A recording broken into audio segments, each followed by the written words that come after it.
This video is about post-operative care in the ward after major surgery. The objectives of post-operative care include enablement for a successful and faster recovery of the patient post-operatively, reduce post-operative mortality and morbidity, reduce patient cost during the ward admission, reduce length of the hospital stay, and to provide quality of care and patient satisfaction. Post-operative care starts as soon as the operation is completed and the patient regains consciousness after general anesthesia. Subsequently, this can be divided into 3 phases. The first phase is immediately following surgery in the recovery room, and the second phase is when the patient is transferred to the ward. The third phase is defined period when the patient is recovering at home after discharge. Post-operative care in the ward can be grouped under some categories. The first important category includes monitoring the vitals.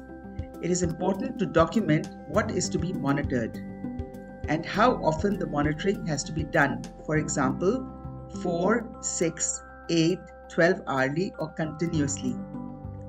It is also important to document and to have an understanding that if there is a problem, how will it be recognized and who will be informed.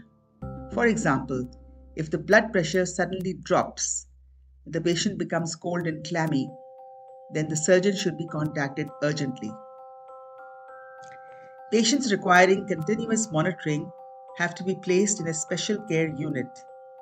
Patients who need assistance in breathing will require ICU. And if a patient has an existing cardiac problem or if they had a cardiac event during surgery, they will require care in a cardiac unit. Now we come to the most important category of drugs.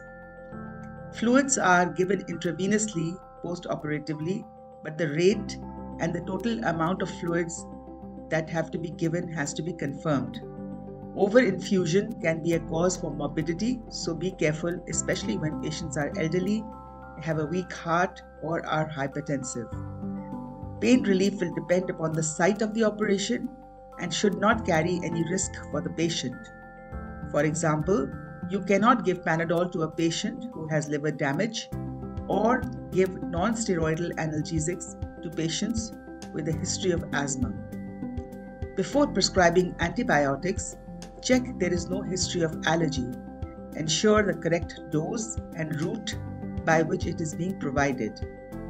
Antibiotics should be according to international guidelines and local patterns of drug sensitivity and resistance of bacteria. Other drugs given routinely may include antiemetics and antacids. If your patient has been on medications prior to the surgery, these should be continued after surgery. These include antihypertensives, drugs for cardiac arrhythmias, thyroxine, drugs for diabetes, and asthma. At times, special medications are administered during the hospital stay. These include prophylaxis for DVT, sliding scale for administering insulin, and intravenous painkillers. Ambulation is a very important part of post-operative recovery. Ambulation is usually encouraged to prevent deep vein thrombosis. Most patients will be kept on bed for the first 6 to 24 hours after surgery. After some procedures, patients' movement is restricted. For example, in ureterovaginal fistula repair, patient is restricted to prevent breakdown of the repair. The surgeon will prescribe the amount and the duration of bed rest. DVT prevention protocol is used until the patient is fully ambulant, and the stockings are discontinued once the patient is ambulatory. The DVT protocol may include drugs. Resumption of diet will depend on the type of surgery. The patient is kept nil per mouth for a minimum of 6 to 8 hours following an uncomplicated abdominal surgery. After 6 to 8 hours, the patient is provided with clear fluid diet. routine diet is allowed after 24 hours. Strict control of infection control should be maintained and in the ward, and this includes washing hands before and after touching the patient and after care of the wound.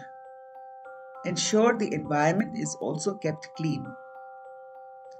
Performing procedures such as removal of drains and catheters after hand washing and wearing sterile gloves. Removal of intravenous cannulas, removals of packs should be carried out as instructed by the operating surgeon, and the notes should be daily reviewed to ensure that removal takes place at the correct time. Maintain communication, both verbal and written, with nursing staff and your team. Good communication with staff in the ward is an essential component of care. Also, make sure you communicate with the patient and the relatives about recovery.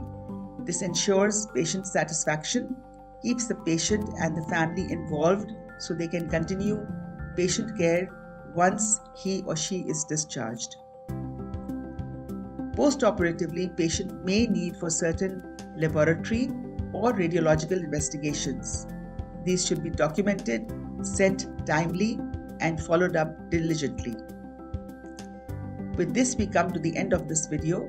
If you like this video, press the like button, subscribe, and share. And please comment. Press the bell icon for notification of future videos. Goodbye and thank you.